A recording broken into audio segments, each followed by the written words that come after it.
Yeah, I thought Portugal really tested us at times.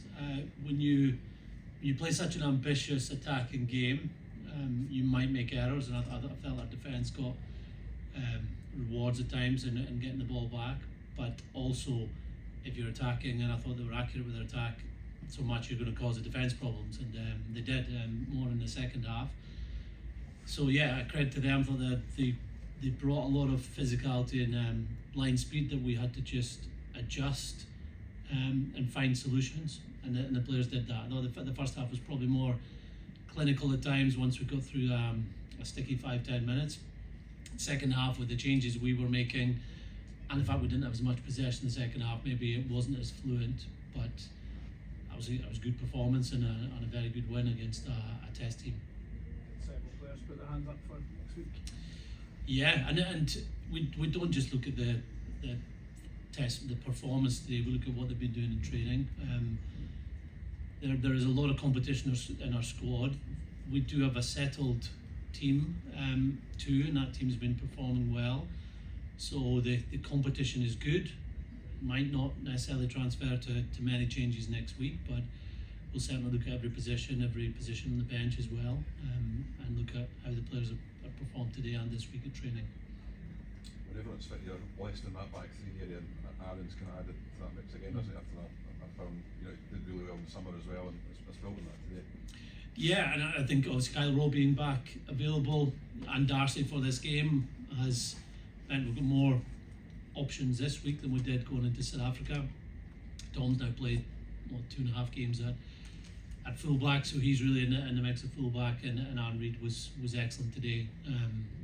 His point of difference is his speed, and he's shown that this year for Sale. He had 2 very good games back to back. He had one really good hustle back. I think the ball ended up going touch, but he'd shown his pace there to cover any threat on the kick through. So yeah, it's a good position to be in right now, and obviously missing Kyle Stain, those other guys have played well to make it a harder selection for this weekend. How happy were you with tries across the board? What's that? How happy were you with the fact that there were tries across the board? Yeah, I think just tries in general. At times the wingers get the tries on the back of the work of the forwards. I think Aaron Reid's try was on a really good maul, and then other times the maul is able to produce the try. So yeah, there was variety in how we played.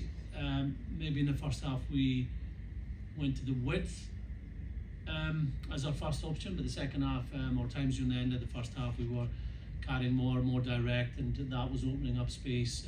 One of the tries in Jamie Dobie's try coming through from being direct, and that's the players thinking on their feet of what's going to work for this moment against the defence. Do you feel this is the most strength and depth in the back three that you've maybe ever had in your time as Scotland coach so far? Probably hard to answer. I think it's definitely the most strength and depth we've had across the board. We've now made 14 changes. It would have been 15 changes if Harry Patterson had been fit, and I'm sure Harry would have gone well today. And we've had a win over a test team in the summer. We were selecting players that hadn't played for us before, hadn't played many games, and they perform well. So I think our depth is better than I've ever seen it. We're going to put 2 teams out next week to play 2 test matches, Chile and Australia, and we feel confident with those 2 games, with who's going to be out there to play for Scotland. In terms of back three, yeah, maybe I think I'd have to think back to other times, but certainly across the board we've got more depth. How did you think the 3 new caps gone? Yeah, really good. Ben managed to get a few carries. We obviously, that's a big strength of his, and you usually tend to bring that more out at 8 and 7, but he did manage to get those carries. Defended well, brings real speed. I thought Alex was very physical, and he's got a real carrying strength too. I think Max showed his carrying last week against the Box. Alex has got that power. And in terms of Freddy, thought he was unlucky not to get one jackal, but really pleasing that he didn't go looking for things. Like, he stuck to the defensive system, came up, put his tackles in. When the referee called him off the ball, he was disciplined. I've been very impressed with his maturity and professionalism this week from. Obviously a huge occasion for him, a huge news this week that he was going to be playing for Scotland. And you could see the emotion and Ben and Freddy and the anthems, what it means to players to play for Scotland. It is such a special thing still in their lives, even more than probably back in when I played. So that's great to see that these players have dreamed about playing for Scotland and have worked very hard to earn this opportunity. How is he now? How's Freddie now? He's good. We just presented, not the caps, we the players do a presentation in the changing room, and the president will present the caps at the dinner, and all three give little speeches. So they're very thankful for their teammates this week to make it such an easy transition into a squad and help them prepare for today's game. What was your assessment? A lot of people might wonder what Scotland gets from playing a team like Portugal in a situation that's going to be so one-sided. What do you feel are the benefits from playing a match like this? Well, I think maybe at hindsight would say it's going to be one-sided, because Portugal obviously won the World Cup a year ago and had a draw and a win, and pushed Wales and Australia. So they've earned the right to play teams in the top 10 of World Rugby. They're just outside the top 10, and it's good for the World Rugby that we are playing teams outside the top 10. We can't just make it a close shop. So we've always, when we've looked at November tests, you always get 2 games against Rugby Championship teams and a game outside of that. So it's great that it's now Portugal is one of these options. They'll be a better team for that experience today, and they played well. Like their pace, their physicality, their skill, some of their skill execution of their attack shape with forwards and backs in the second half was very accurate. So they did test us, and for us we were able to do 2 things this week. Let guys rest from a huge game 6 days ago and recover, but also give other players opportunities to increase our depth. And the fact we would have got a good win and the crowd are happy is a bonus on the back of it. But no, it's a very good thing for World Rugby that Portugal are playing games against Six Nations teams. Gregor, Australia have improved a lot quickly under Joe Schmidt. What are you taking with in terms of the improvements that they've made? Where do you think they've made strides? Well, you can see the characteristics of the Joe Schmidt team. They want possession, and they hold on to possession. And during the Rugby Championship, a lot of that was just shorter passes to forwards. Whereas last week, whether it was because they're playing a different style of defence, but they did go wider. They obviously have someone that played a lot of rugby around the 13 last week who managed to get some offloads, and they showed their attacking strengths out wide. This will be the strongest Australia team that they've put together all season.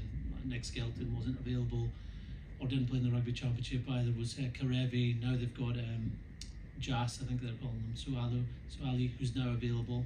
So this will be a strong team. Australia had gone back to some of the younger players over a period. They've gained in confidence and had test experience. Now they've got some quality players back. They'll be a huge challenge for Wales tomorrow and us next week. Gregor, it looks like Ali Price is going to follow Tom Jordan out of the country. Have you had a chance to speak to Ali about his move to Montpellier? Was that announced during the game or? No, last night by a French newspaper. Or French newspaper, but nothing official. No, but No, you know about okay. it, don't you? No, look, I won't be able to comment on anything like that. So you've not spoken to Ali about it? I've spoke to him about a week ago about his future, but there was nothing confirmed then, or nothing had been in place then, so I haven't spoken to him since then. Gregor, George Horn and Alex Samuel took them to HIEs, and they're going to use them then in any other knocks, or they do, or do they not? No, one did. Alex Samuel. Alex Samuel, yes, George What Horn. did I say? George Horn. Alright. No, he just got winded in that tackle. Alright. But Alex Samuel, yes, he'd failed his HIE 1. So we'll see again, like, very similar to I was chatting a couple of weeks ago about Darcy Graham. So we'll have to wait and see if he passes HIE 2, and then if he fails that, I don't think he'll be available for us next week. But we'll wait and see. There's nobody else Technically to out? say. No, I think everybody got through the game apart from Alex. Who's technically out? For next week, nobody. No, so far. moment for Darcy today. How's he? Darcy scoring his try. Yeah, looked good. I think he had a couple of occasions where he could have got another one. I felt that Roy Hutchison's pass to Darcy was a great pass. I don't know how we can call that forward. If we're calling that forward, then we'll be calling a lot of passes forward, which could have led to another try. And yeah, he looked busy. The fact he got 80 minutes was a real positive. And he had to take a few hits as well, both more him tackling than being tackled. Great to see Kyle Rowe back as well. So we'll have more players to pick from in the back three next week than we did going into South Africa. And I think they all go through fine. And I believe he's now equal with Duan, so that's a subplot story that'll continue next week and throughout the season, no doubt. Thank you. Thank you.